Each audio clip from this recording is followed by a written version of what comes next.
శ్రీ గురుభ్యో నమః. హరి ఓం.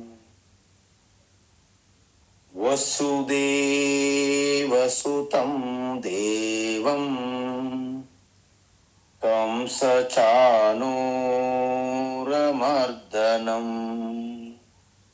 దేవకీ పరమానందం కృష్ణం వందే జగద్గురుం.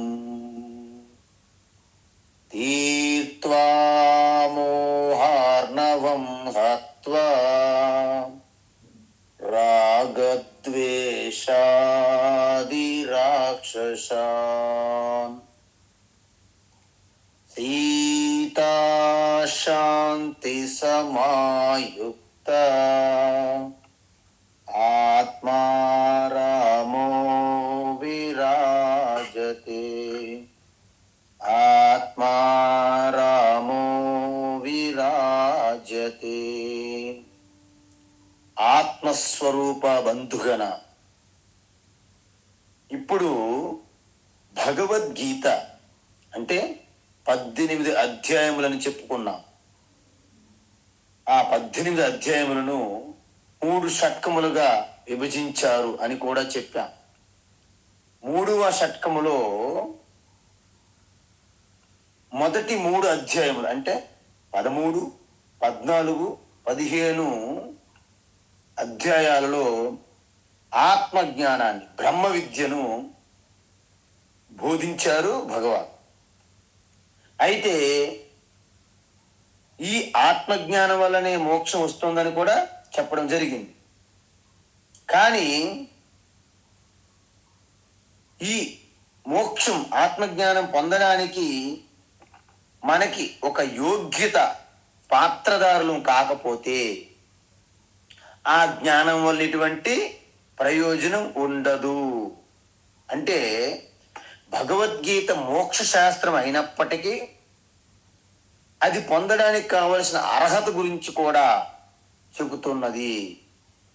అందువలన అలాంటి అర్హత పొందాలంటే ఎటువంటి జీవన విధానాన్ని మనము అవలంబించాలి, ఆ జీవన విధానం ద్వారా మనము ఆ ఆత్మజ్ఞానం పొందే యోగ్యత మనం పొందే విధంగా భగవద్గీత చెప్పడం జరిగింది.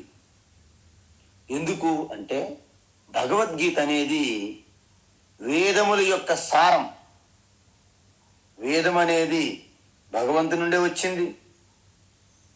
వేదాంతమైనటువంటి బ్రహ్మ విద్య కూడా భగవంతుని నుండే వచ్చింది. కాబట్టి ఈ 2 కలిపి చెప్తున్నటువంటి ఈ భగవద్గీత వేదము, ఉపనిషత్తుల యొక్క సారం.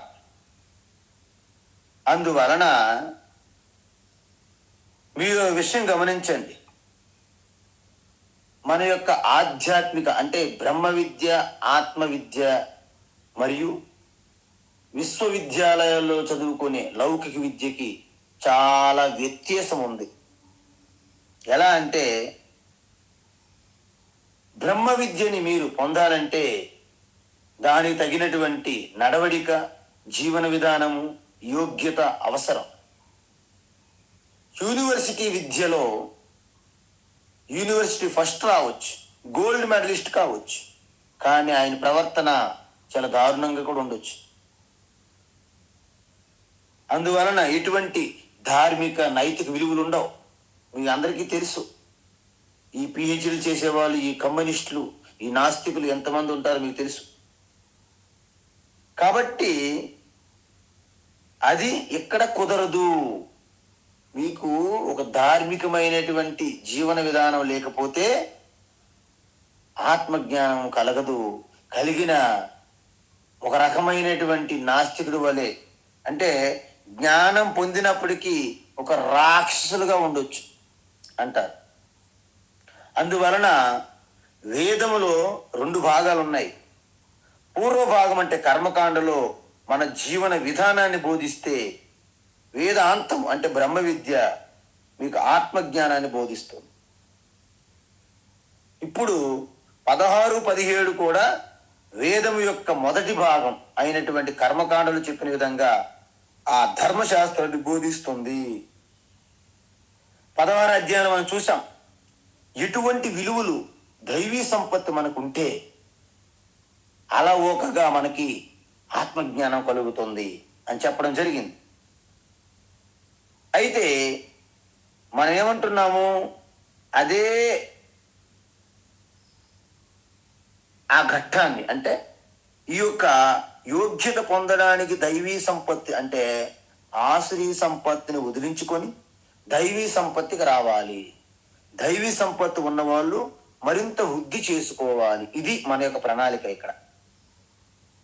అందువలన చాలా మంది ఈ ఆశ్రీ సంపత్తి ఉన్నప్పటికీ ఆత్మజ్ఞానాన్ని తెలుసుకోవచ్చు. తెలుసుకోవడమే కాదు, వాళ్ళు అద్భుతంగా ఉపన్యాసాలు కూడా ఇవ్వచ్చు, అద్భుతంగా ఉపన్యాసాలు ఇస్తారు. కానీ అలా అతను జ్ఞానం పరంగా లెక్చర్స్, టాక్స్ అవన్నీ చేస్తూ చాలా పేరు ప్రతిష్టలు సంపాదించవచ్చు. కానీ అతని జీవితంలో, వ్యక్తిగత జీవితంలో ఎటువంటి మార్పు రాదు. ఎందుకంటే బుద్ధిలో జ్ఞానం కలుగుతుందే తప్ప మనసు ఎప్పటిలాగే అలాగే ఉంటుంది అన్నమాట. అందువలన ఇంతకు ముందు ఆత్మజ్ఞానం లేని అజ్ఞానం అయితే ఇప్పుడు ఆత్మజ్ఞానం కూడా తెలుసుకొని మూర్ఖత్వంగా కూడా ఉండొచ్చు, రాక్షసులుగా ప్రవర్తన చేయొచ్చు. అందుకే శంకరాచార్య వివేక చూడమనిలో వాగ్వైఖరి శబ్దజరీ శాస్త్ర వ్యాఖ్యాన కౌశలం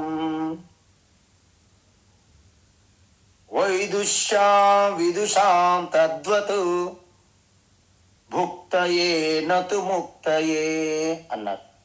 అంటే వాళ్ళు అద్భుతమైనటువంటి అనేక శాస్త్రాల నుంచి కోట్ చేస్తారు.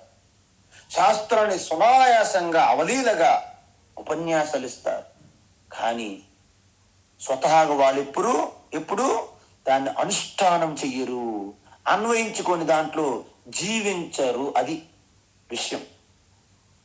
కాబట్టి మీ అందరికీ తెలుసు, వాళ్ళు స అక్షర అంటారు. స అక్షర అంటే, అక్షర అంటే జ్ఞానము, స అక్షర అంటే జ్ఞానం ఉన్న. దాన్ని తిరిగేసి చూడండి, సాక్షర రాక్షస అంటారు. అందువలన జ్ఞానం కలిగి ఉన్నవారు ఉన్నప్పటికి కూడా వాళ్ళు ఎటువంటి దైవత్వం ప్రకటన కాదు, వాళ్ళు రాక్షసత్వంగానే జీవిస్తూ ఉంటారు. అందువల్ల దైవీ సంపత్తి లేని జ్ఞానం ఎటువంటి ప్రయోజనం సిద్ధించదు. ముందు ఆశ్రీ సంపత్తిని దైవీ సంపత్తిగా మనము మార్చుకోవాలి. ఇదంతా 16వ అధ్యాయం చూసాం. కానీ దాన్ని ఇక్కడ కొనసాగిస్తున్నారు. జీవన విధానం అంటే ఏంటి? సాధన చతుష్టయం కావాలి అంటారు బ్రహ్మ విద్యలు. మీకు సాధన చతుష్టయం అని చెప్పాం. వివేకము, వైరాగ్యము, ఇంద్రియ మనో నిగ్రహములతో కూడినటువంటి ఆ యొక్క తపోజీవనము, సమాధి షట్క సంపత్తి, ముముక్షుత్వం, మోక్షం కోసం తపించాలి. అందువలన మనం ఎటువంటి జీవన విధానం పాటించాలి అంటే, ఎటువంటి పూజ చేయాలి, ఎటువంటి నడవడిక, ఎటువంటి జీవన విధానము, ఎదుటి వారితో ఆతిథ్యం ఎలా గౌరవించాలి, పెద్దలకి వాళ్ళతో ఎలా మాట్లాడాలి, వాళ్ళతో ఎలా కలిసి పని చేయాలి, ఇవన్నీ కూడా 17వ అధ్యాయంలో చర్చిస్తారు. మీకు విషయం చెప్పాలంటే 17వ అధ్యాయము చాలా చాలా ప్రాముఖ్యమైనది. మీలో మీరు చెక్ చేసుకోవచ్చు. నేను ఏ విధమైన ఎటువంటి పూజ చేస్తున్నాను, నేను ఎటువంటి జీవన విధానాన్ని నడుపుతున్నాను, నేను ఎదుటివారితో ఏ విధంగా గౌరవిస్తున్న, ఎదుటివారికి ఏ విధంగా ఆతిథ్యం ఇస్తున్న మర్యాద, ఇవన్నీ కూడా మీరు చెక్ చేసుకోవాలి. మీ అంతటి మీరు చెక్ చేసుకోవాలి స్వతహాగా. ఒక పరీక్ష అనమాట, ఎవరికి వాళ్ళు టెస్ట్ చేసుకోవడానికి భగవాన్ ఇక్కడ ఇస్తున్నారనమాట. కాబట్టి ఈ అధ్యాయము ఎందుకు వచ్చిందని మీరు అడిగితే, 16వ అధ్యాయంలో లాస్ట్ శ్లోకం చూడండి. ఏమిటది? తస్మా శాస్త్రం ప్రమాణం తే కార్యాకార్య వ్యవస్థితం స్థితౌ జ్ఞాత్వా శాస్త్ర విధానోక్తం కర్మ కర్తుమిహార్హసి. ఈ శ్లోకం చెప్పారు. అయితే అర్జునుడికి వెంటనే డౌట్ వచ్చింది. ఈ శాస్త్రమే చెప్తుంది కదా ఏవి చెయ్యాల్సినవి ఏవి చెయ్యకూడదు.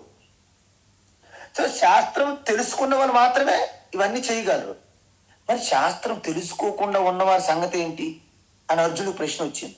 ఎందుకంటే మనందరము శాస్త్రం మనకు రావు.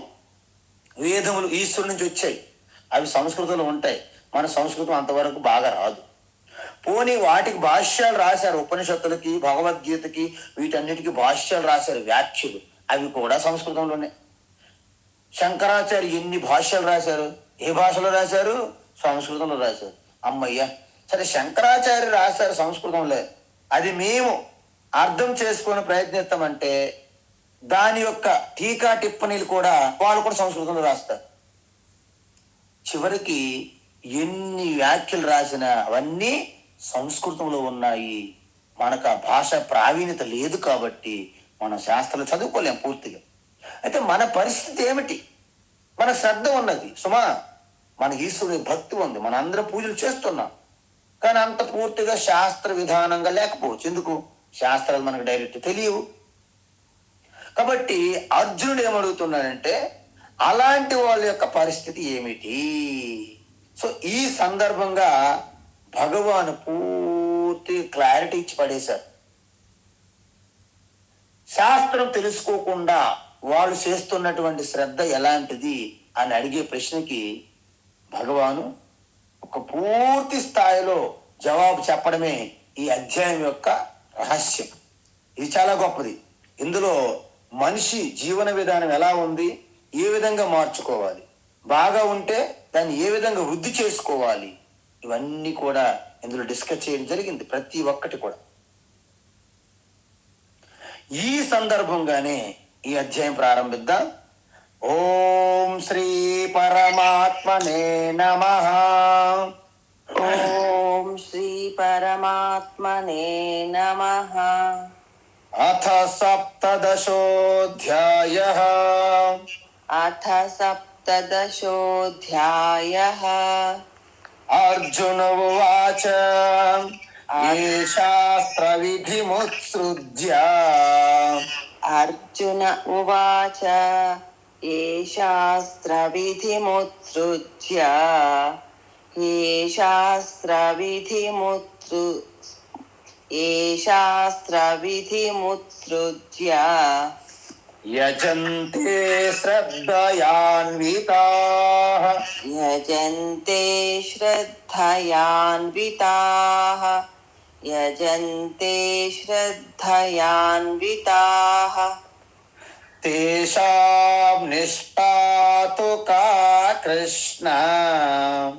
తేషాం నిష్ఠాతు కా కృష్ణ. తేషాం నిష్ఠాతు కా కృష్ణ. సత్వమాహో రజస్తమః. సత్వమాహో రజస్తమః. సత్వమాహో రజస్తమః. ఏ శాస్త్ర విధిముత్సృజ్య యజంతే శ్రద్ధయాన్వితాః.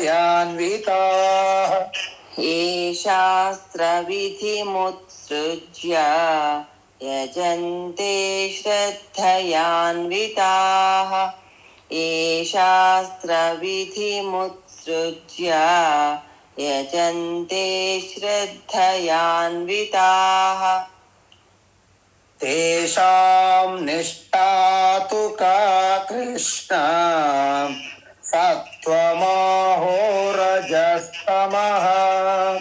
తేషాం నిష్ఠాతు కా కృష్ణ. సత్వమాహో రజస్తమః. తేషాం నిష్ఠాతు కా కృష్ణ. సత్వమాహో రజస్తమః. ఉత్తమం. ఇప్పుడు మీ అందరూ గమనించండి, మనం మార్కెట్లో ఒక వస్తువు కొంటేనే దాన్ని ఎలా ఉపయోగించాలో ఒక మాన్యువల్ ఇస్తారు కదండి. మరి అలాంటప్పుడు ఒక చిన్న వస్తువుకి, ఒక ఆట వస్తువుకి ఇంత మాన్యువల్ అని మనం పట్టుకుంటే, మరి ఇంత అపురూపమైనటువంటి మానవ జన్మని దాన్ని ఎలా వినియోగించాలి అనడానికి దానికి ఒక మాన్యువల్ కావాలో వద్దో చెప్పండి. ఎందుకు? మీరు ఇప్పుడు చూడండి, ఈఎన్టీ స్పెషలిస్ట్, కార్డియాలజిస్ట్, అనేక స్పెషలిస్టులు వస్తున్నారు. కిడ్నీ మార్పిడి చేయాలి, హార్ట్ మార్పిడి చేయాలి, హార్ట్ సర్జరీ చేయాలి. ఈ విధంగా మనం ఇన్ని చేస్తున్నాం కదా. అంటే ఇన్ని రకాలు చేస్తుంటే దానికి కావలసినటువంటి ఒక రూల్స్, ఇన్స్ట్రక్షన్స్, నిబంధనలు ఉండాలి కదా. అందువలన ఇంత గొప్ప అంటే అమూల్యం, అంటే మూల్యం కూడా చెప్పలేనటువంటి మానవ జన్మను ఉపయోగించి ఈ జగత్తుని, మన చుట్టూ ఉన్న పరిస్థితుల్ని, ఈ శరీరాన్ని వాడుకొని వీటన్నింటికి అతీతమైనటువంటి గొప్ప అద్భుతమైనటువంటి ఆ ఈశ్వర తత్వాన్ని పొందడం అనేది అంత ఆశామాష కాదు కదా. మరి ఈ శరీరాన్ని ఉపయోగించుకొని జగత్తును వాడుకొని మోక్షాన్ని పొందుతామా, లేక దొరికింది తిన్నట్టు తాగుతూ, అలాగా తాగుతూ కావో పీవో మజా మజా కరో చివరికి మరజావో అనే జీవితం గడుపుతామా అనేది మన చేతుల్లోనే ఉంది. నేను చెప్పాలంటే ఎందుకు, దాన్ని ఎలా జీవించి దైవత్వాన్ని పొందాలి అనే జ్ఞానము శాస్త్రం ద్వారా ఇవ్వడం జరిగింది. దాన్నే శాస్త్ర ప్రమాణం, వేదం అంటారు. అందువలన మనము ఈ విషయాన్ని తెలుసుకోవాలి. అందుకే ఇది ఎక్కడి నుండి వచ్చింది? నారాయణం పద్మభువం వశిష్టం శక్తించ తత్పుత్ర పరాశరం చ, అలాగ పరంపర నుంచి వచ్చింది. ఓ యో బ్రహ్మాణం విదధాతి పూర్వం యో వై వేదాంశ ప్రహినోతి తస్మై తం హదేవమాత్మ బుద్ధి ప్రకాశం ముముక్షుర్వై శరణమహం ప్రపద్యే. సాక్షాత్తు బ్రహ్మ నుంచి వచ్చినటువంటి జ్ఞానాన్ని గురు శుశ్రూష అంటే గురు ఉపసదనం అంటారు. తద్విద్య ప్రణిపాతేన పరిప్రశ్నేన సేవయ గీతలు చెప్పాం. సో ఈ విధంగా అది తెలుసుకొని ఆ వేదము శాస్త్ర యొక్క జ్ఞానాన్ని పొంది మన జీవితాన్ని కృతకృత్యులుగా సార్థకం చేసుకోవాలి. అందువలన భగవద్గీత కూడా సాక్షాత్తు భగవంతుని నుంచి వచ్చింది. వేదములు ఎలాగైతే వచ్చాయో భగవద్గీత కూడా అంతే. అందువలన ఎటువంటి కర్మలు చెయ్యాలి, ఏంటి, కార్య అకార్య వ్యవస్థితో తస్మాత్ శాస్త్రం ప్రమాణం. దేనికి, ఏవి ఎటువంటి కర్మలు చెయ్యాలో ఎటువంటి కర్మలు చెయ్యకూడదో శాస్త్రం చెబుతాం. అయితే అర్జునుడికి ఒక బెంగ వచ్చింది, డౌట్. ఏంటి, ఇవన్నీ శాస్త్రం బాగా చదువుకున్న చేయగలరు కదా, మరి మాలాటలో అందరం ఉన్నాం ఈ సమాజంలో, మాకు శాస్త్రంలో అంత ప్రావీణ్యత లేదు, భాష ప్రాబ్లం, ఆ యొక్క శాస్త్రంలో లోతులు ఆ జ్ఞానం మాకు ఎవరికీ లేదు, మేము ఎలా చేయగలుగుతా? అందువల్ల మరి ఈ వేదములన్నీ కూడా, సకల శాస్త్రములన్నీ కూడా అంత పరిచయం లేని భాషలో ఉన్నందువలన మాకు అందుబాటులో లేనట్టే. శాస్త్రం అయితే ఉన్నాయి. అందుకే సనాతన ధర్మములో అనంతమైన శాస్త్రం ఉన్నప్పటికీ సామాన్య మానవులకు ఇప్పటికీ అందుబాటులో లేవంటే మీరు నమ్మండి. ఎందుకంటే అన్ని సంస్కృతంలో శ్లోకాలు, మంత్రాలు, యంత్రాలు, తంత్రాలు ఇవన్నీ కూడా స్వరాలతో పాటు అనేక రకంగా ఉంటాయి. ఛందస్సు, స్వరములు అవి అనేక రకాలు ఉంటాయి. సో ఇప్పటికీ కూడా శాస్త్రం అందనటువంటి ద్రాక్షలాగే ఉన్నది కొంతమంది. దానికి కారణాలు ఏవైనా కావాలి. ఏంటి, నేర్చుకోవడానికి కుదరకపోవచ్చు, మీకు సమయం లేకపోవచ్చు, మీకు అనేకమైన పరిస్థితులు, చుట్టూ ఉన్న వాతావరణ పరిస్థితులు కావచ్చు, ఏదైనా అవ్వచ్చు. కాబట్టి మరి అలాంటి వాళ్ళకి ఇంకొకటి గుర్తించండి, మీకైతే భాష రాదు, శాస్త్రం పూర్తిగా చదువుకోలేదు, కానీ భగవంతుని పైనటువంటి అచంచలమైనటువంటి శ్రద్ధ ఉన్నది, మీకు భక్తి, దాన్ని తీసిపడిన వీళ్ళే. లేకపోతే ఇంత శ్రమించి తీర్థయాత్రలు, ప్రదక్షిణలు, ఉపవాసాలు, కటిక వ్రతాలు ఇవన్నీ ఎందుకు చేస్తారు? మీకు శ్రద్ధాభక్తి ఉంది కానీ శాస్త్రం తెలియదు. అప్పుడు అర్జునుడు ఏమంటున్నాడంటే, శ్రద్ధయాన్వితా, కృష్ణ, హరే కృష్ణ, కొంతమందికి భగవంతుని మీద శ్రద్ధ చాలా ఉంది, పూజల మీద శ్రద్ధ ఉంది, పూజలు చేయాలని వాళ్ళ యొక్క హృదయం తప్పిస్తుంటది. కానీ ఆ పూజల యొక్క విధి విధానం తెలియదయ్యా. ఎందుకు అంటే వారు మామూలు లౌకిక జ్ఞానం ఉన్నది, ప్రొఫెసర్స్ కావచ్చు, డాక్టర్స్ కావచ్చు, ఇంజనీర్స్ కావచ్చు, ఐఏఎస్, ఐపీఎస్, జడ్జెస్ ఎవరైనా కావచ్చు. కానీ శాస్త్ర జ్ఞానం మాత్రం శూన్యం. శాస్త్రం ప్రకారం వాళ్ళు నిరక్షరాస్యులే. కాబట్టి వాళ్ళకి ఈ విషయం తెలియదు. అందువలన ఒక్కొక్కసారి ఆ పంతులు చెప్పిన దేనికి ఏం చేయాలో అర్థం కాదు. ఆసనం సమర్పయామి అంటారు, అర్ఘ్యం సమర్పయామి, పాద్యం సమర్పయామంటారు. చూసారా? అంటే ఇంతకీ ఈ అర్ఘ్యపాద్యం అనేది భగవంతునికా నాకా, ఆచమనం అనేది నాకా భగవంతునికా, అన్ని కన్ఫ్యూజన్సే. ఏ సమయంలో పూజ చేయాలి, ఎటు తిరిగి పూజ చేయాలి, ఆ దేవతామూర్తి ఎటువైపు పెట్టాలి, నేను ఎటువైపు కూర్చోవాలి, ప్రదక్షిణ ఎటువైపు నుంచి చెయ్యాలి, కుడివైపా ఎడం వైపా, ఎన్నిసార్లు చెయ్యాలి, జ్యోతి వెలిగించాలి, దేంతో వెలిగించాలి, ఏ నూనె వాడాలి, ఎన్ని జ్యోతులు పెట్టాలి, ప్రతిదీ డౌటే. సో ఇవన్నీ కూడా ఎందుకు? వీళ్ళందరూ కూడా ఒక్కొక్క పూజకి ఒక్కొక్క విధానం వాడుతారు. విష్ణుకి వేరే పూజ విధానం, శివకి వేరే పూజ విధానం, దేవి శక్తికి వేరే పూజ విధానం. వాళ్ళ ప్రసాదాలు వేరు, వాళ్ళ అలంకారాలు వేరు. అలంకార ప్రియ నారాయణ, అభిషేక ప్రియ సదాశివ, గరుడ వాహన నారాయణ, నంది వాహన సదాశివ అంటారు. చూసారా? వైకుంఠవాస నారాయణ, కైలాసవాస సదాశివ అని చెప్తారు. అంటే భజనలు పాడుతూ వాళ్ళ విధానాలు కూడా వేరు వేరు ఉంటాయి. అందువల్ల ఎటువంటి పూజ చెయ్యాలి, మనం ఎటు తిరిగి కూర్చోవాలి, మనను భగవంతుడు ఎటు నుంచి చూడాలి మనల్ని, అది ఒక సమస్య. ఇవేవి తెలియవు. ఎందుకు? వాళ్ళు పూర్తిగా క్షుణ్ణంగా శాస్త్ర అధ్యయనం చేయలేకపోయారు, చేయలేదు. అది ఏదైనా కారణం అవ్వచ్చు. కానీ వాళ్ళ శ్రద్ధాభక్తి మాత్రము తీసిపోలేంది, అనంతం. మరి అలాంటి శ్రద్ధాభక్తి వలన కూడా కారణ జన్మలు అయ్యారు. భక్త కన్నప్ప మీ అందరికీ తెలుసు. సో ఇలాంటి వాళ్ళు ఉంటారు, శబరిమాత. కాబట్టి మరి యజంతే, వారికి తోచిన విధంగా ఈశ్వరుని పూజిస్తే వారికి ఏమవుతుంది? వారికి పూజ చేయాలని ఉత్సాహం, శ్రద్ధ ఉంది. కానీ ఏ విధంగా చెయ్యాలి, ఎలా చెయ్యాలి అని పక్కా శాస్త్ర జ్ఞానం లేదు. కాబట్టి వారికి తెలిసినటువంటి ఉన్న స్వభావంలో అందుబాటులో ఉన్నటువంటి పరిస్థితుల్లో వారు పూజ చేస్తారు. యజంతే అంటే పూజ చెయ్యడము. మరి సమస్య అంతే ఏంటి? ఏ శాస్త్ర విధి ముత్సృజ్య, వారు శాస్త్రాన్ని పాటించరు. ఇది ఒక్కటే కారణం, మరేం లేదు. అందుకే 16వ అధ్యాయం ఏమన్నారు? యశాస్త్ర విధి ముత్సృజ్య వర్తతే కామకారతః. అంటే స్వభావము భగవంతుని పూజించాలని తహతహలాడుతుంది తపన, కానీ శాస్త్రం తెలియదు. అలాంటప్పుడు ఆశ్రయ సంపద ఉన్నవారు శాస్త్రాన్ని త్యజిస్తారు. ఎందుకు? శాస్త్రానికి విలువ ఇవ్వరు వాళ్ళు. వారికి శాస్త్రం తెలియదు, పూజా విధానం తెలియదు. అంటే భగవంతుని ఎలా పూజ చేయాలనేది కూడా తెలియదు. కాబట్టి అందువలన ఉత్సృజ్య అంటే ఏంటి? విడిచిపెట్టడము. దేన్ని? శాస్త్రాన్ని.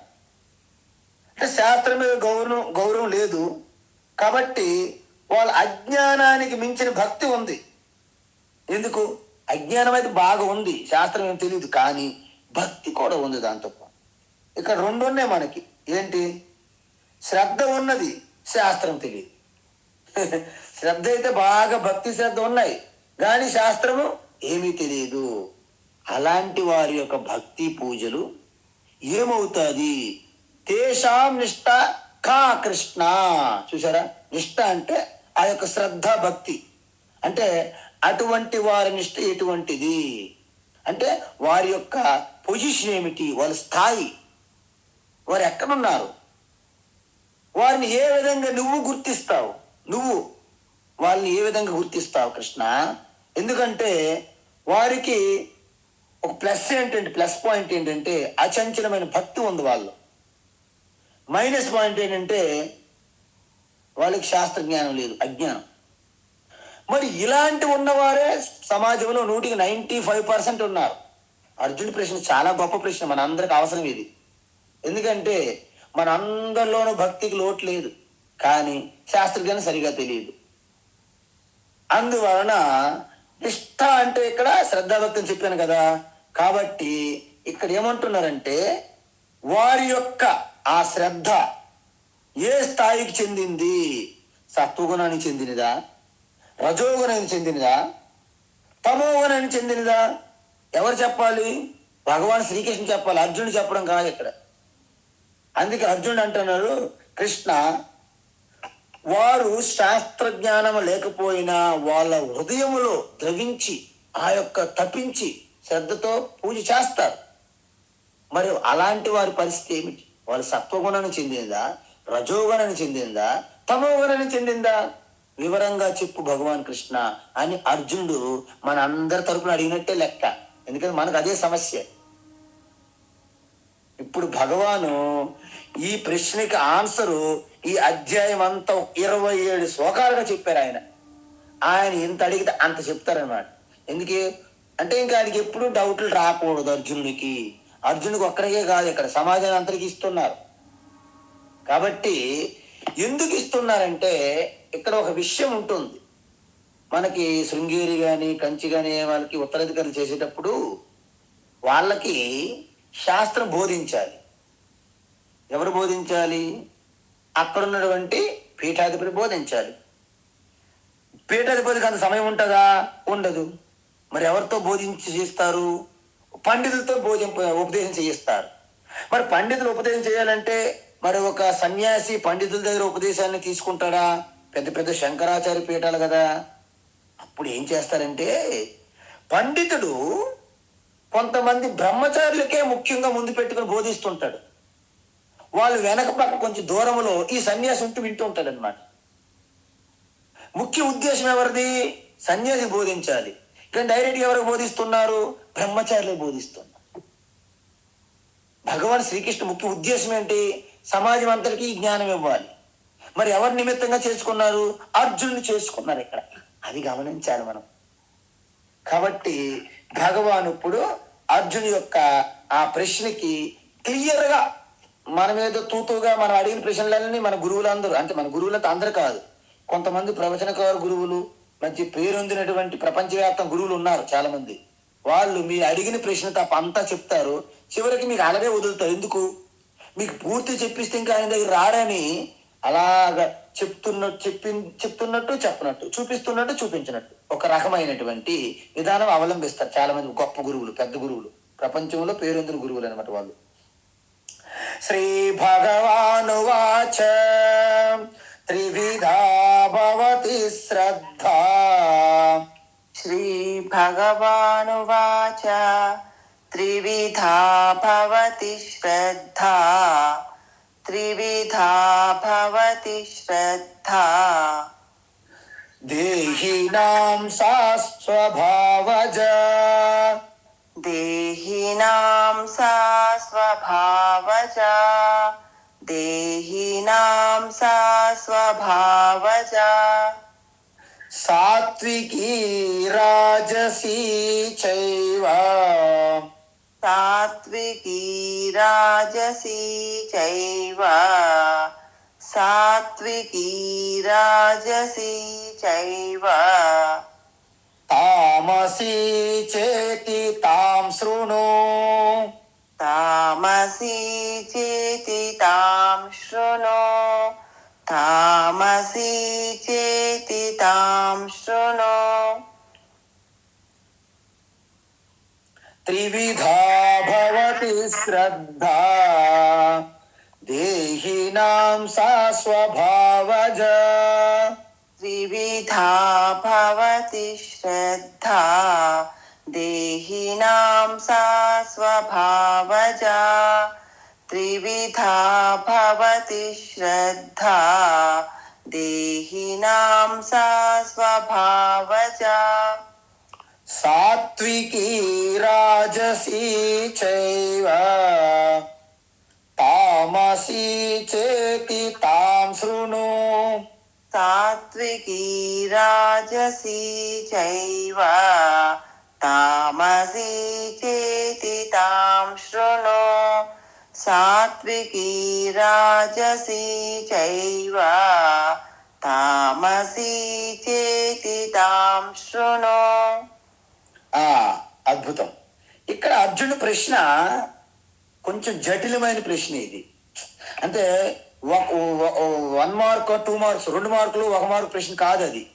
అది ఒక 20 మార్కుల ప్రశ్న అన్నమాట. అంటే ఏంటి, వివరంగా చెప్పాలి. దాన్ని అంత సూటిగా చెప్పే ప్రశ్న కాదు అది. ఎందుకు అంటే ఇప్పుడు సాత్విక శ్రద్ధ, రాజసిక శ్రద్ధ, తామసిక శ్రద్ధ చెప్పాలంటే వాళ్ళు శాస్త్ర ఆధారంగా చేసి ఉండుంటే చెప్పేస్తారు భగవాన్ ఒక ఆన్సర్లో.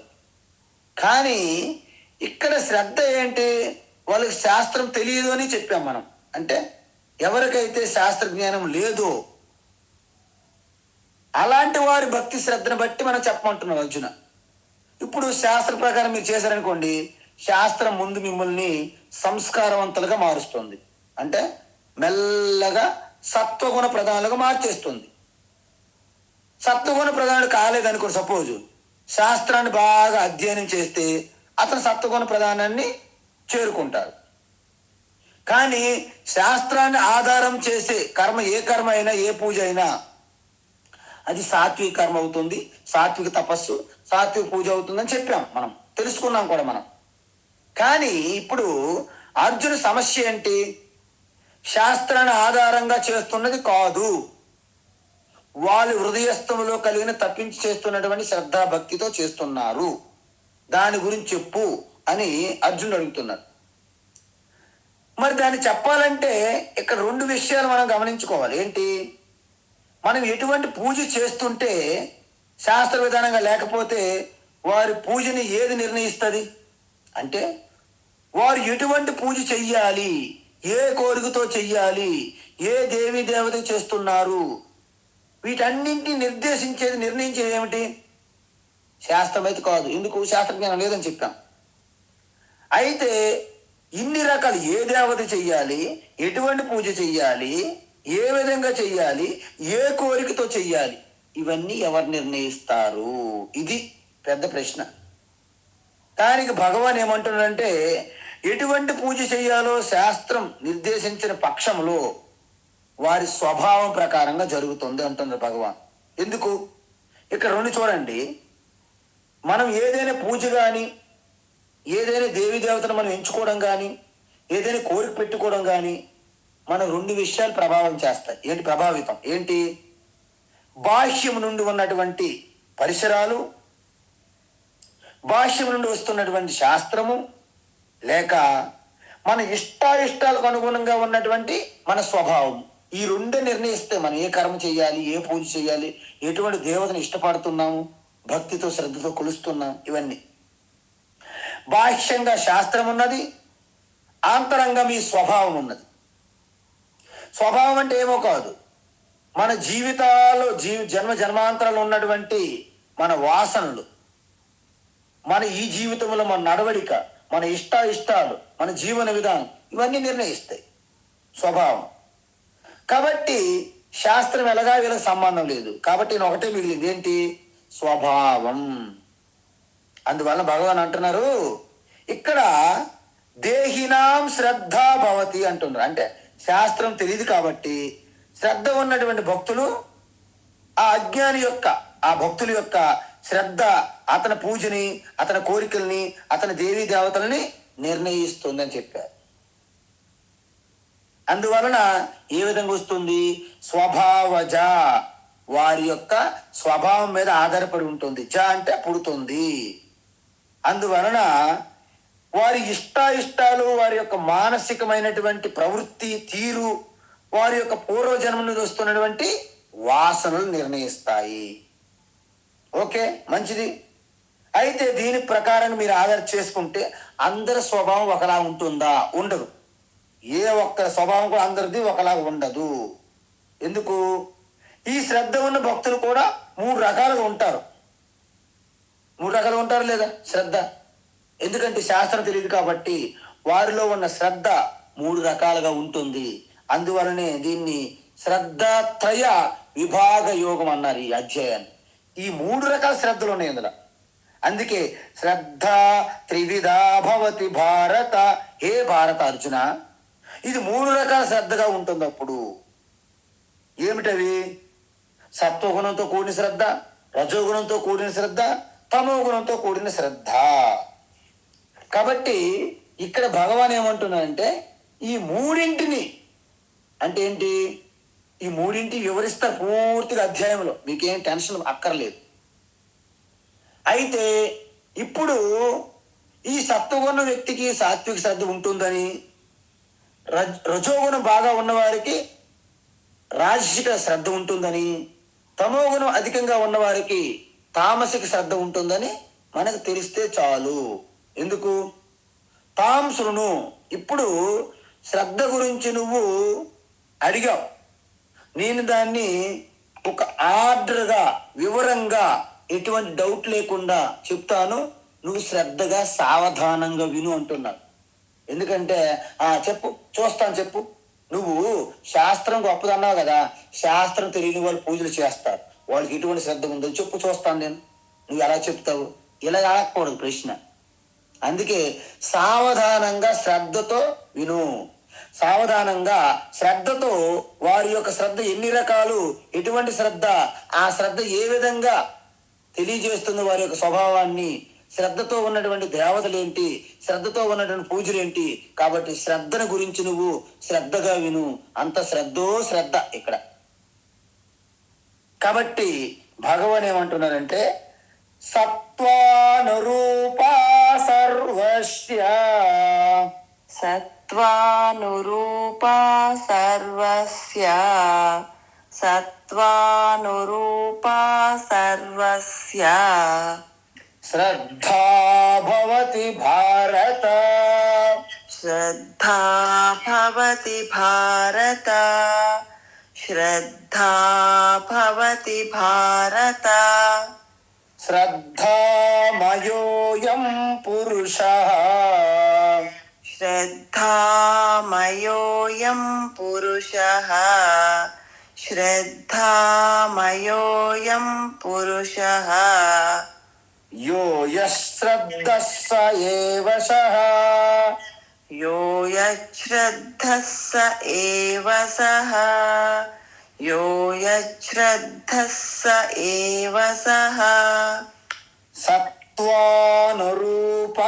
సర్వస్య శ్రద్ధా భవతి భారత, సత్వానురూపా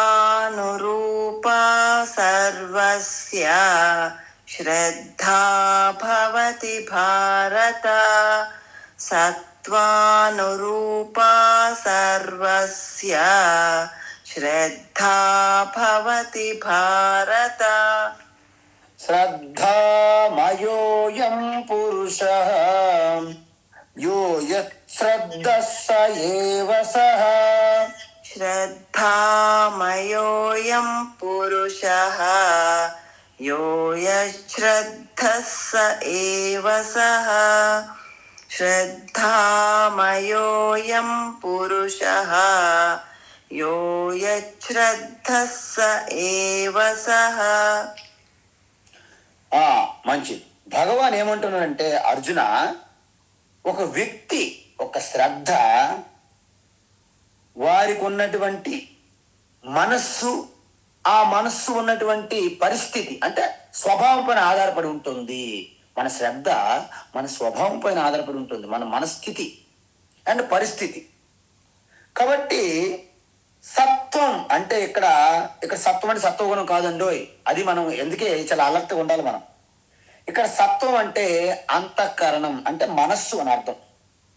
కాబట్టి సత్వగుణ కార్యభూత అంతఃకరణం అంటే సత్వగుణంతో కూడి ఉన్నటువంటి ఆ కార్యభూతం అంటే అంతఃకరణం అంటే మనస్సు అని అర్థం. అందువలన మన మనస్సు బట్టి శ్రద్ధ మారిపోతుంది. అందుకే చూడండి, ఎవరి యొక్క శ్రద్ధ సమానంగా ఉండదు. ఎందుకు? ఎవరి మనసు సమానంగా ఉండదు. ఒక తల్లిదండ్రులకి ఓ ముగ్గురు సంతానం ఉంటే మీరు చెప్పండి, ఆ పిల్లలందరూ ఒకలా ఉంటారా? ఉండరు. ఎందుకు ఉండరు? మీ అందరికీ తెలుసు. ఒక రావణాసురుడు, ఒక కుంభకర్ణుడు, ఒక విభీషణుడు. చూడండి, విభీషణ సత్వగుణ సంపన్నుడు, రావణ రజోగుణ సంపన్నుడు, కుంభకర్ణ తమోగుణస్థుడు. కానీ ముగ్గురు కూడా ఒక తల్లిదండ్రుల సంతానం. కాబట్టి ఇక్కడ శ్రద్ధ అనేది వారి స్వభావాన్ని బట్టి, వారి మనసు బట్టి ఉంటుంది. అయితే మీరు ఒకటి డౌట్ అడుగుతారు, వదలరు నాకు తెలుసు. మరి తల్లిదండ్రుల యొక్క ప్రమేయం ఏమి ఉండదా? ఇప్పుడు అంతా సైన్స్ అంతా చాలా చాలా అభివృద్ధి చెందింది. మరి జీన్స్ అంటారు, డిఎన్ఏ అంటారు, ఇన్ని రకాలు అంటున్నారు. మరి వారి పరిస్థితి ఏంటని అడగచ్చు మీరు. తల్లిదండ్రుల యొక్క జీన్స్ వారి యొక్క జీవన విధానం కూడా ప్రభావితం చేస్తుంది, కానీ పూర్తిగా నిర్దేశించదు. ఎందుకంటే దానికి ముఖ్య కారణము వారి యొక్క ప్రారబ్ధ కర్మ, వారి యొక్క పూర్వజన వాసనలు కూడా వాళ్ళు డిక్టేట్ చేస్తుంది, అది డామినేట్ చేస్తుంది. అందుకే మీలో చాలా మంది చూడండి ఈ రోజుల్లో, అందుకే మనకి పురాణాలు ఇవన్నీ చెప్పడం మొదలెట్టారు. ప్రహ్లాదుడు తీసుకోండి, తండ్రి హిరణ్యకశిపుడు ఓం హిరణ్యాయ నమః అనమంటాడు. నారాయణ నమ అంటే ఇంకంత బ్యాన్. కాబట్టి మరి హిరణ్యకశిపుని వంటి రాక్షసుని ఇంట్లో కుటుంబంలో బ్రాహ్మణోత్తముడైనటువంటి ప్రహ్లాదుడు ఎలా పుట్టాడు? సరే, మరి విశ్రవస అనే ఋషికి అంటే బ్రాహ్మణోత్తమ కుటుంబంలో రావణ రాక్షసుడు ఎలా పుట్టాడు? మీరు చెప్పాలి. ఎందుకంటే తల్లిదండ్రుల యొక్క జీన్స్, డిఎన్ఏలు, వారి యొక్క జీవన విధానం అన్నీ కూడా వస్తాయి కొంత, కానీ అదే పూర్తిగా నిర్ణయించలేదు.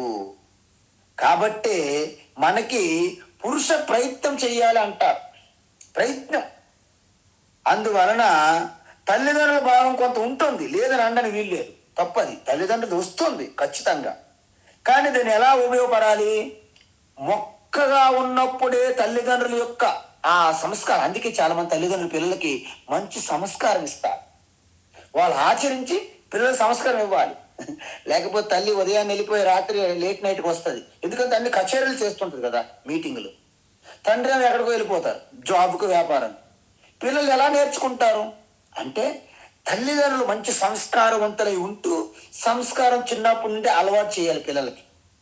అప్పుడు తల్లిదండ్రుల సంస్కారము ప్రభావితం చేసి వాళ్ళ జీవన విధానం అనేది ఆ విధంగా దిద్దుకుంటుంది, రూపుదిద్దుకుంటుంది. అలా కాకపోతే పూర్వజనం సుకృతమో దుష్కృతమో ఉండి అందువల్ల తల్లిదండ్రుల భావం కొంత ఉన్నప్పటికీ వారికి ప్రత్యేకమైనటువంటి స్వభావాన్ని, వారి స్వభావమే డామినేట్ చేస్తుంది. ఇక్కడ రెండు టగ్ ఆఫ్ వార్.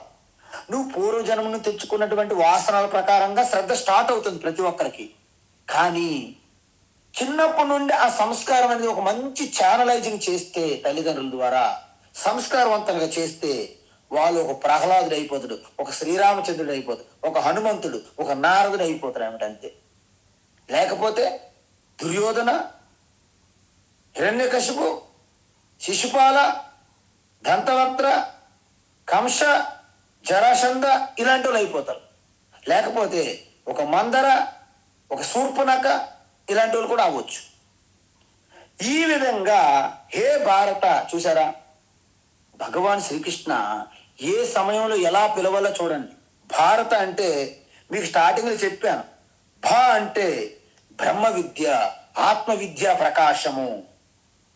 రథ అంటే దాంట్లో నిరంతరం చింతించుకుంటూ ఆత్మతత్వంలో ఉంటూనే వ్యవహారం చేసేవాళ్ళు, రమించేవారు అనమాట. అంటే బ్రహ్మ గుణములు అంటే బ్రహ్మతత్వము, ఆత్మజ్ఞానములో నిరంతరము రమించి క్రీడించి ఉన్నవారిని భారత అంటారు. మనందరం భారతలమే, మనందరం భారతీయులం.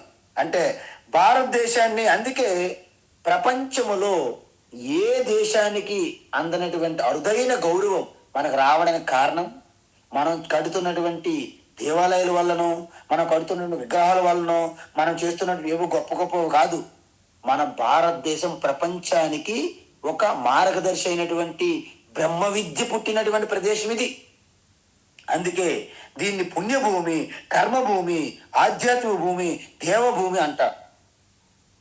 అందువలన స్వభావాన్ని బట్టి భక్తి వస్తుంది, భక్తి ఉంటుంది అని చెప్పి ఇంకేమంటున్నారంటే, ప్రాథమికంగా ప్రతి ఒక్కరికి వారి వాసనల స్వభావం ప్రకారంగా శ్రద్ధ ఏర్పడుతుంది. కానీ చిన్న వయసులో దేని మీద అయితే శ్రద్ధ ఉంటుందో అది మెల్లమెల్లగా వృద్ధి చెందుతుంది అనమాట. మీరు ఒక చెట్టు పాతారనుకోండి, ఇలా వంగుతుంది. దాన్ని మీరు ముందే వంచి ఇలా కట్టారనుకోండి, స్ట్రైట్గా నిటారుగా వెళ్తుంది. వదిలేస్తే అలాగే పెరిగిపోతుంది. అందువలన చిన్న బాల్యములోనే వారి శ్రద్ధ మెల్లమెల్లగా వికసిస్తుంది. దాన్ని అప్పుడే మనము చూసి అది మంచి శ్రద్ధ అయితే దాన్ని వృద్ధి చేసేటట్లుగా, లేకపోతే భవిష్యత్తులో జరగబోయేదాన్ని ముందే గమనించి సెటరైట్ ఎవరు చేస్తారో వారి పిల్లల యొక్క శ్రద్ధ అనుకూలంగా ఆధ్యాత్మికంగా పెరుగుతుంది.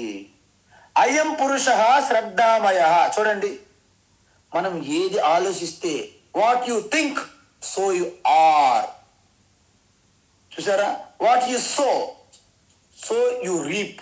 మేము ఏ విత్తనం వేస్తే అదే పండ్లు ఇస్తుంది. వేప విత్తనం వేసి మామిడి పండ్ల కోసం ఒకటి ఎదురు చూశాడంట, ఎలా వస్తుందండి? అందువలన భగవాన్ ఏమంటున్నాడంటే, ఇక్కడ శ్రద్ధమయ అంటే, మయ అంటే ఉత్పత్తి చెందింది. ఏంటి? పురుష అంటే మన యొక్క సంస్కారం బట్టి మన శ్రద్ధ అభివృద్ధి చెందుతూ ఉంటుంది. మీరు ఇప్పుడు చూడండి, పువ్వు పుట్టగానే పరిమళించింది అంటారు. ఎందుకు? అది తెలిసిపోతుంది. అందుకే మన పిల్లలకి వాళ్ళు చిన్నప్పుడు పుస్తకాలు, కొన్ని అస్త్రాలు, అనేక రకాల చుట్టూ పెట్టేవాళ్ళు. వాళ్ళు ఇటువైపు ఆకర్షించబడుతున్నారా అది మనం గమనించి అటువైపు మనం వాళ్ళకి కొంచెం ప్రోత్సహిస్తే వాళ్ళు రాణిస్తారు. కొంతమంది ఆ పిల్లల యొక్క స్వభావాన్ని తెలుసుకోకుండా బలవంతంగా రుద్దుతుంటారు. అది ఎటువంటి ప్రయోజనం సిద్ధించదు. అందుకే చిన్నప్పుడే మనము ఆ జ్ఞానం మనకు కలిగి వివేకముతో వాళ్ళు శ్రద్ధ ఉన్న వైపు వాళ్ళని మనము ప్రోత్సహిస్తే వాళ్ళు ఉన్నత శిఖరాలని అధిరోహిస్తారు. ఇంతకుముందు మీకు చెప్పాను, ఒక పెద్ద సుప్రీంకోర్టు జడ్జ్, రిటైర్డ్ జడ్జ్, తన కొడుకును కూడా జడ్జి చేయాలని ఆయన కోరిక. కానీ ఆయన ఏమంటున్నాడు, నేను డాక్టర్ అవ్వాలని ఆయన స్వభావం. బలవంతంగా లా చదివించి జడ్జి చేశారు. కానీ రిటైర్ అయిన తర్వాత మళ్ళీ హోమియోపతి చదువుకొని మళ్ళీ ఒక క్లినిక్ పెట్టుకోండి. ఆయన ఆ సుప్రీంకోర్టు జడ్జి రిటైర్ అయిన తర్వాత మళ్ళీ క్లినిక్ పెట్టుకోండి. ఎందుకు? స్వభావం అటు లాగుతుంది. కాబట్టి ఇక్కడ మనము ఒక విషయం గమనించాలి. చిన్నపిల్లప్పుడు మనం వాళ్ళని విచ్చలవిడి వదిలేసి పెద్దప్పుడేమో సంస్కారవంతులు చేయాలని ప్రయత్నిస్తాం. అది జరగని పని. ఒక చెట్టు చిన్నప్పుడు మనం దాన్ని పట్టించకుండా పెద్ద వటవృక్షం అయిన తర్వాత ఏం చేయగలం? దాన్ని పూర్తిగా అక్కడి నుంచి కూకటి వేలుతో పెగలించడం, లేదా అది ఎలా పెరిగితే అలా పెరగాలని విడిచిపెట్టడం. ఈ రెండు తప్ప మన వేరే మార్గం లేదు. అందువలన మనము కూడా పిల్లలని చిన్నప్పుడు ఉన్నప్పుడే పసికందులుగా ఉన్నప్పుడే వారికి మనం కావలసిన సంస్కారాన్ని మనము ఇవ్వగలుగుతాము. పెద్ద అయిన తర్వాత మీరు ఎన్ని సంస్కారాలు ఇచ్చినా వాళ్ళు మంచి టాలీవుడ్, బాలీవుడ్, హాలీవుడ్ హీరోలాగా నటిస్తారు తప్ప నిజమైన సంస్కారవంతులు కాలేరు. అందుకే ప్రహ్లాదులు లాంటి సినిమా మీరు చూస్తే మీకు అర్థమవుతుంది. ఏంటి? మీ ఆలోచనలు ఫస్ట్ గమనించమంటారు. మన ఆలోచన గమనించమంటారు. Thoughts, watch your thoughts because your thoughts become your words. అంటే మీ ఆలోచనలే మీ మాటలుగా మారుతాయి. వాచ్ యువర్ వర్డ్స్, మీ మాటలను గమనించండి. మీ మాటలు ఏమవుతాయి? Your words become your actions. అంటే ఏంటి? మీ యొక్క మాటలు మీ చేతులు చేష్టలుగా మారుతాయి. మీ చేష్టలను గమనించండి. Watch your actions, they are become your habits. చూసారా, మీరు నిరంతరం చేస్తున్న పనులు మీకు అలవాటుగా మారిపోతాయి. Watch your habits and it will become your character. అంటే శీలం, మన నడవడిక, మన జీవన విధానం.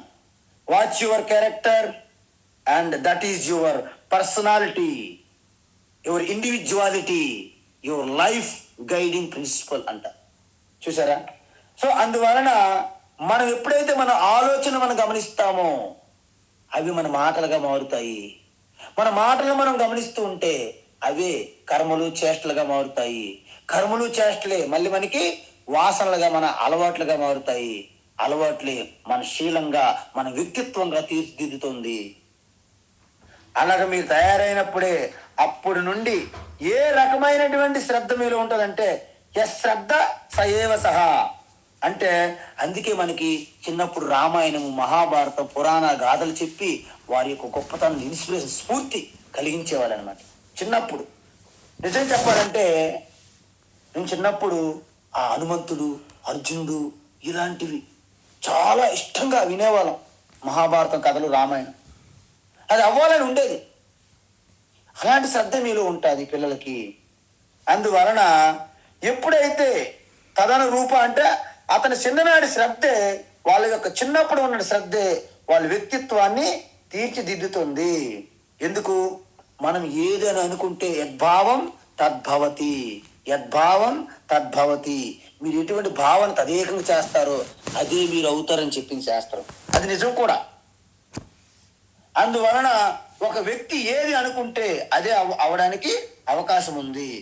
కానీ ఆ ఆలోచన స్థిరపడి దానివల్ల స్వభావం ఏర్పడిపోయింది అనుకోండి, ఆ తర్వాత మనం ఎంత ప్రయత్నించినా, మనం ఎంత పురుషార్థం కోసం ప్రయత్నించి హార్డ్ వర్క్ చేసినా ఎటువంటి ప్రయోజనం ఉండదు. ఎందుకు? ఆ వ్యసనం నుంచి బయటపడాలంటే ఎంత కష్టమో చూడండి. స్టార్టింగ్లో ఇప్పుడు ఈ మందు తాగేవాళ్ళు, ఈ స్మోక్ సిగరెట్లు తాగేవాళ్ళు, ఈ మాంసాహారం అంటే డెడ్ బాడీస్ తినేవాళ్ళు, వీళ్ళందరూ ఆరంభంలో చాలా సులభం తప్పించుకోవడం. కానీ పదే పదే పదే పదే చేయడం వలన వ్యసనంగా, వాసనా రూపంగా మారిపోయింది. ఇప్పుడు ఒక్కసారి మానమంటే, విడిచిపెట్టమంటే వాళ్ళు షేక్ అయిపోతారు అన్నమాట. కాబట్టి చిన్న వయసులో దేని మీద శ్రద్ధ ఉంటే పెద్ద అయ్యాక అదే అవుతారు. చూసారా? దీన్ని బట్టి మీకు చెప్పండి, ఈ శ్రద్ధ అనేది సరిగ్గా ఇలా చెప్పగలమా? చెప్పలేము. అందువలన ఈ శ్రద్ధ ఎటువంటి శ్రద్ధ అని నిర్ణయించాలంటే భగవాన్ ఒక టెస్ట్ పెడుతుండ, పరీక్ష పేపర్. ఏంటి? వాళ్ళు ఎటువంటి జీవన విధానం జీవిస్తున్నారు, వారు ఎటువంటి అలవాట్లు కలిగి ఉన్నారు, వారు ఎటువంటి పూజలు చేస్తున్నారు, వారు ఎటువంటి దేవీ దేవతకి ఇష్టపడుతున్నారు, దాని ప్రకారంగా కూడా చెప్పొచ్చు మీకు ఎటువంటి శ్రద్ధ ఉన్నదని. ఈ విషయాలన్నీ వివరంగా భగవాన్ శ్రీకృష్ణ రేపటి క్లాస్ నుంచి ప్రారంభమవుతుంది. ఇది మొట్టమొదటి ఈ శ్రద్ధ 4, 5, 6 శ్లోకాల్లో మీకు క్లియర్గా చెప్తారు. ఓకేనా? రేపటి క్లాసులో మళ్ళీ కలుద్దాం. హరి ఓం తత్సత్. సర్వం శ్రీకృష్ణార్పణమస్తు.